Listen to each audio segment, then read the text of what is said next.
Welcome to Brave Nature Warriors, where we listen, we relax, and we get sleepy. Thank you so much for tuning in. Tonight, we will dance into our dreams by attending a mysterious and magical masquerade ball. The hosts of this grand ball are as beautiful as their masks, and even more magical. This splendid story was written by Frankie and will be read by Chloe. Thanks so much to the two of you for bringing your excellent talents to this episode and so many others on the show. Music. Before we begin, I invite you to make relaxation before sleep. Sure, you're nice and comfortable. Once you're settled, close your eyes and take a few deep, relaxing breaths, just in your own time. Bit by bit, sense yourself starting to let go of any lingering attachments to the waking day. You're in the cozy zone of rest now, where you can completely let your guard down, feeling no pressure to perform tasks, to engage in activities, or to present yourself in any particular way to the world. It's just you and your comfy bed. So let go more and more and embrace the luxurious feeling of rest. Music. If you need a little more help in switching off, you can imagine that for each part of your body, there's a light switch. As you flick each one off, you signal to your body that it's time to rest. Begin at the feet, turning off the switch there first. Then turn off the switch for your legs. And feel how your lower half eases into rest. As the energy is switched off, now switch off the light for your waist and hips. Music, your lower back and abdomen. Then turn off the switch for your upper back and chest, your arms and hands, your shoulders and your neck. And finally, now that your body is sinking into rest, you can turn off the switch for your head, feeling the muscles there relax, and also your mind. All that's left to do is listen along to our story, knowing you can drift off whenever you like. So, let's turn to the realm of dreams. On the edge of hearing, far in the distance, an ethereal tune carries on the wind towards you. Music. It is beautiful and otherworldly, drawing you into another place. Follow the music and join the masquerade, for this is where our story begins. Magical rainy story. Music unlike any you have ever heard is the first thing you notice. You lie still, listening to it for a few moments. You cannot pick out the instruments, but the melody seems to wind itself through your mind. Finally, you open your eyes. The first sight that greets you is the sickle moon shining like a wan smile in the dark sky. There is not a cloud in sight to mar your view of the moon. It seems particularly bright this evening. The silvery light of the moon showers down around you. In comparison, the diamond points of stars seem to flicker and twinkle, desperately battling for their light to be seen. You stare at the stars and the moon, noticing with surprise that they are not the ones you recognize from home. You look around. You are lying on your back in the middle of a perfectly manicured lawn. You could swear that each blade of grass is exactly the same height as its neighbors. Stranger still, they do not appear to be cut. It is as if they all grew to the same height and then stopped growing. You press yourself up to a seated position and continue your investigation of the area. The lawn is very large, but here and there you can see little tables with parasols and chairs as if at any moment there could be a garden party. Thick rose bushes border the lawn, creating a hedge as tall as a person. A rose arch at one end leads beyond this garden. You stand and walk towards the arch.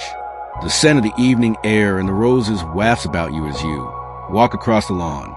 You see that some of the roses are blooming even now at night. The moon illuminates them.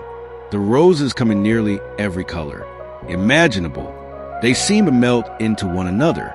The pure white blooms fade into blush pink, which in turn give way to bright pink, orange, and yellow flowers. On the rose arch bloom deep red roses, so dark they are nearly black. You cross beneath the rose arch and are immediately confronted with the impressive view of a huge manor house. The building is at least 5 stories high, with a circular tower room in one corner.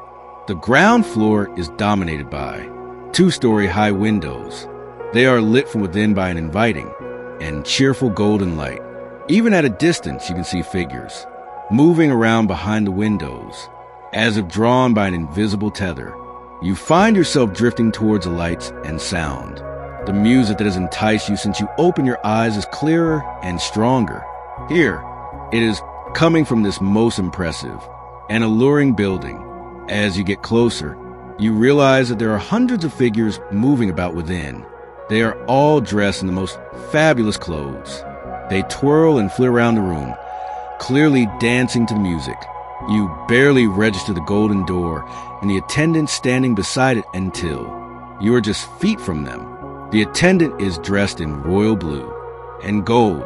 Everything from his shiny buckled shoes to his golden half mask seems to gleam. His mask is simple but elegant, and you can see the glint of his eyes. Beneath it, he gives you a small bow and opens the door for you to enter the party.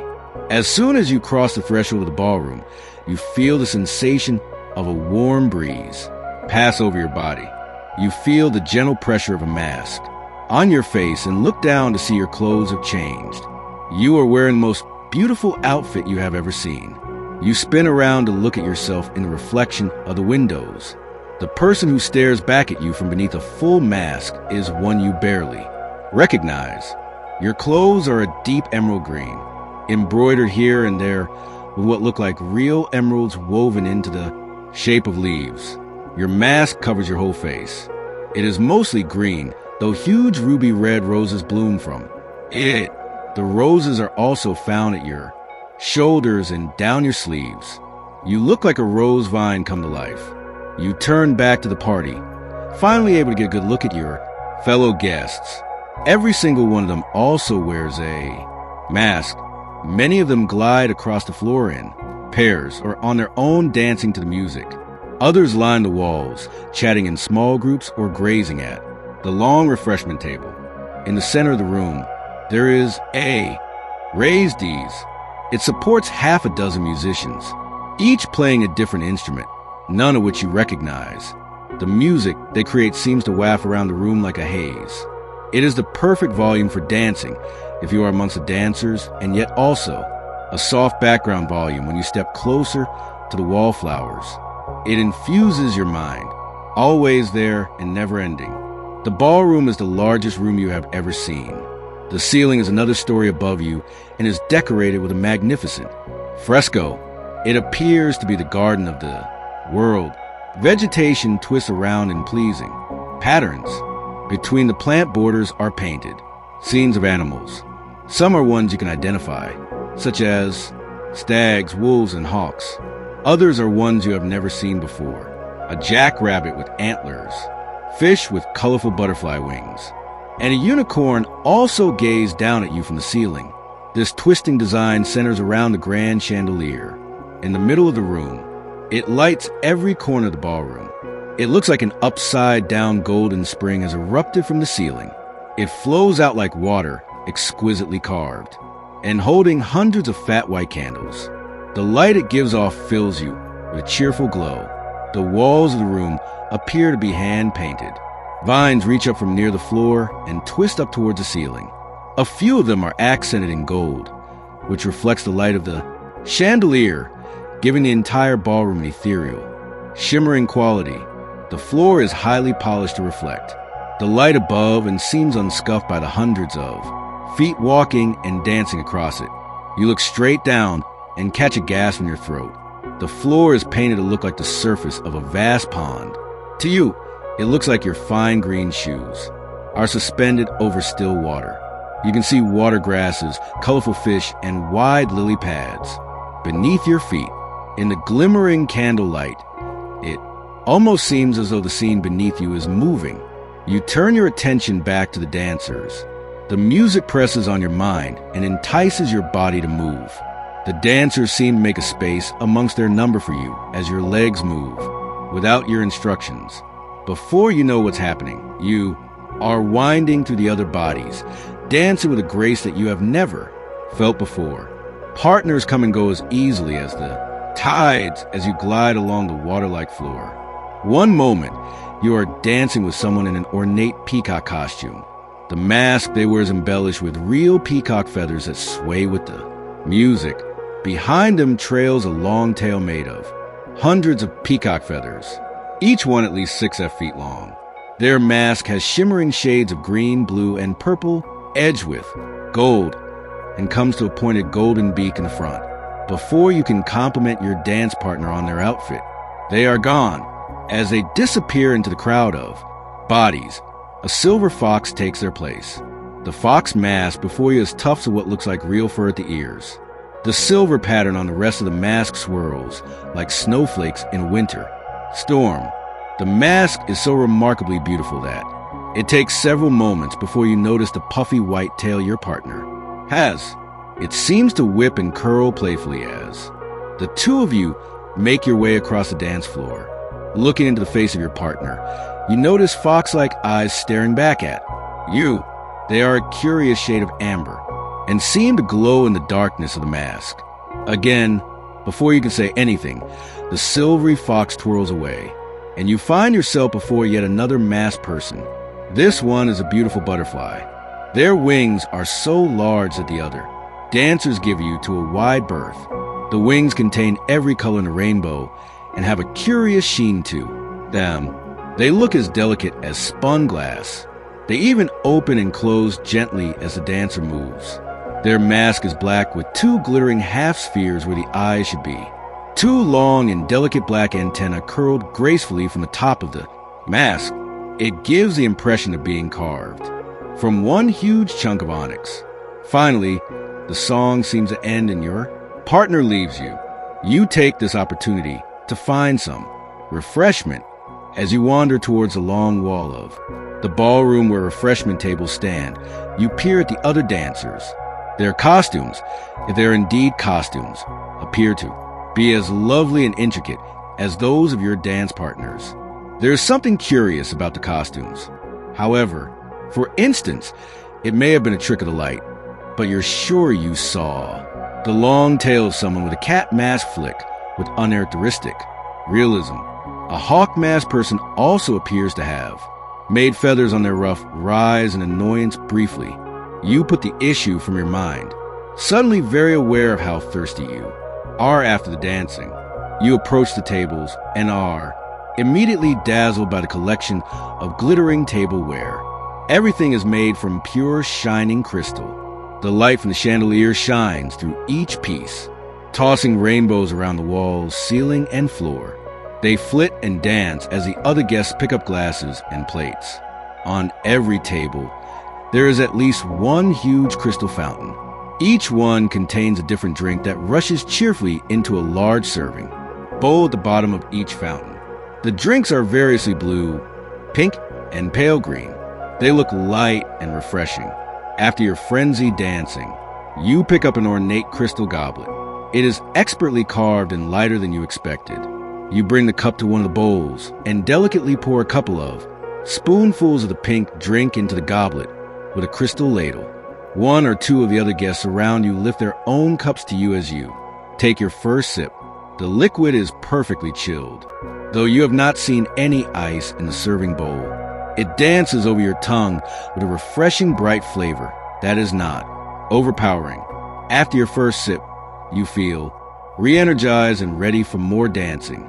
The floral and fruity notes are not overly sweet, and you find that the drink is nearly halfway gone. Every time you taste it, it brings to mind an image of open wildflower meadows on hot summer days. Your goblet now empty, you eye the other 2 drinks. You decide to try them all. The blue liquid looks as pure and fresh as spring water. It touches your lips and you feel transported to the top of a mountain. The sharp crispness of fresh snow, evergreen trees, and a touch of mint hit your senses. You are not sure if you taste or smell these things, but the experience is even more refreshing than the pink drink. A guest who wears a mask of a white polar bear has been watching you taste the blue drink. You catch their eye and they nod approvingly at you. Finally, you fill your goblet with the green liquid. Even before it touches your lips, you can almost see the sun-dappled forest that it brings forth in your mind. Bird song and the comforting embrace of the woods overwhelm you. The flavor is earthy and hearty. The animal masks of the guests seem even more lifelike. When you are sipping this drink, they appear in your mind like creatures, drifting between large trees and out from behind the underbrush. Part of you wants to remain in this temporary illusion just for a moment, longer. But when your glass is empty, you know it is time to return to the dance. Once again, it is as if the dancers and the music are one being in and of themselves, a creature that can read your mind and knows exactly when you are ready to find your place. In the swirling tidal eddies of the dance floor, a space seems to open up before you, and all you have to do is follow your feet. Your first partner is a glittering crocodile. Each electric green scale looks like a gem, and the mask seems to grin at you with a knowing smile. You grasp two hands that feel scaly in your own. Much like the animal itself, this dancer is surprisingly quick on their feet. You have to focus to keep up with their fancy footwork, though they're noticeably different. Songs. The music itself melts together for you, creating a joyful haze in your head. Your vision is rose-tinted as you gaze at the plethora of glittering masks all around you. They are every color, shape, and texture you can imagine. Scales, feathers, and fur are just as common on the masks as bright jewels and ornate details. The thought drifts through your mind. Like a quick silver fish, you have yet to hear anyone speak. As soon as the thought crosses your mind, it's gone, darting back to the depths of your subconscious and lost to the sound of the music. After the crocodile glides away on glittering green shoes, your next partner with an individual bearing an impressive octopus mask. Large lamp-like eyes on the mask are coupled with curling tentacles. Each sucker on the underside of the 8 tentacles is decorated with a deep purple gem. The entire mask seems to glint in the candlelight, as if its wearer has just stepped out of the water and was still wet. You resist the urge to touch the beautiful mask and watch in amazement. As the mask changes color to the beat of the music, much like a real octopus, changing colors at the bottom of the sea, you are suddenly gripped by an insatiable desire to stop the dancing. Hold your partner so they cannot leave, and ask them who they are, what this place is, and how they all found themselves here. The urge passes, however, when a new thought overtakes you. This night, this palace, and these people are not things from which you should demand answers. This night is about experience, enjoyment, and letting go. Why worry about questions with no answers or answers you cannot comprehend? Why not spend the night in the pure pleasure of the masquerade?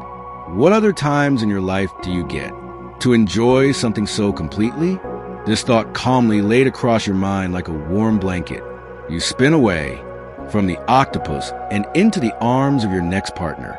This partner surprises you, not because of their mask or their other worldliness, but because you get the certain sense that behind their resplendent sunflower mask lies someone like you. Where the other dancers give off an ethereal and mysterious air, this dancer seems purely human. You can see by their eyes that they recognize you as human as well. The pair of you nearly stop dancing in surprise, but the music carries you through like the tide, both too stunned to speak. You keep flow with the music and following your feet for a while.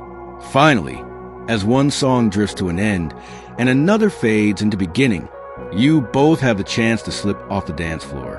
You find a secluded corner through silent agreement and look at one another. It does not feel like the right thing to take off your masks. Instead, you grin at one another, eyes crinkling with joy behind your masks. You compliment one another on your costumes with the air of knowing that the other person has no idea how they came to be wearing it. Your brief conversation is overcome with giggles like two small children playing the same game of imagination. There does not seem to be a need for more words. You get the sense that this other person, this other human being, knows as much as you do and is simply enjoying the ride. You lean against the wall, intending to take in the dance and enjoy the companionship of your newfound friend.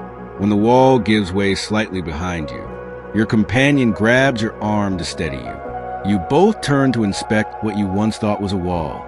You can see a thin line and test it with your hand. It gives under the pressure to reveal a hidden door. Without a second thought, the two of you open the door just wide enough to get through and sneak in, closing it softly behind you. You find yourselves in a cool corridor, dimly lit with single candles and simple holders along the walls. The corridor is not too long and quickly transitions into a tightly winding staircase. You share a look with your sunflower friend. You can tell from one glance that they are as eager as you are to explore.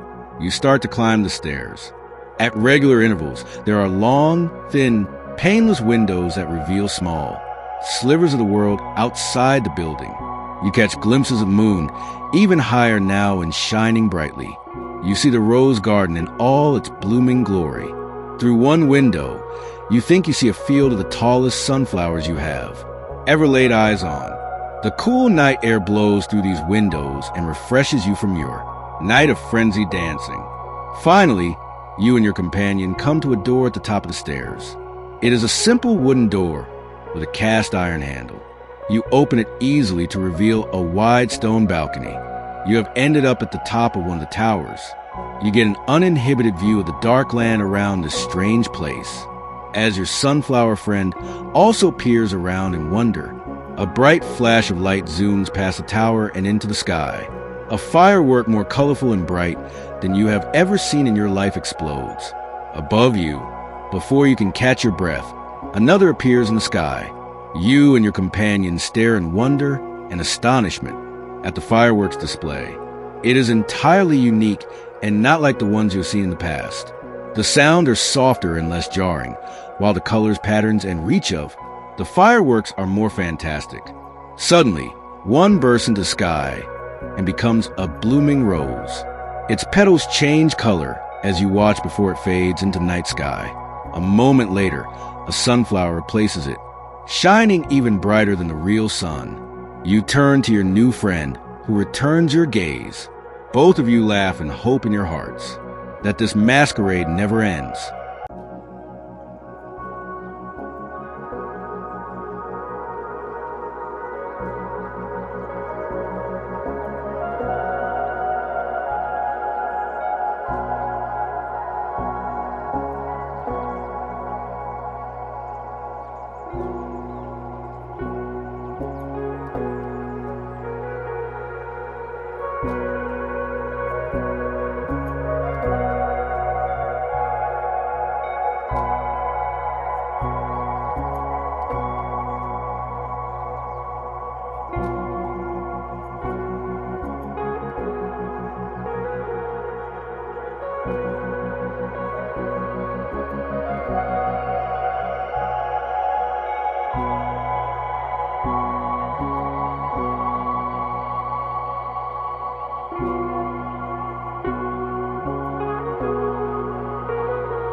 you.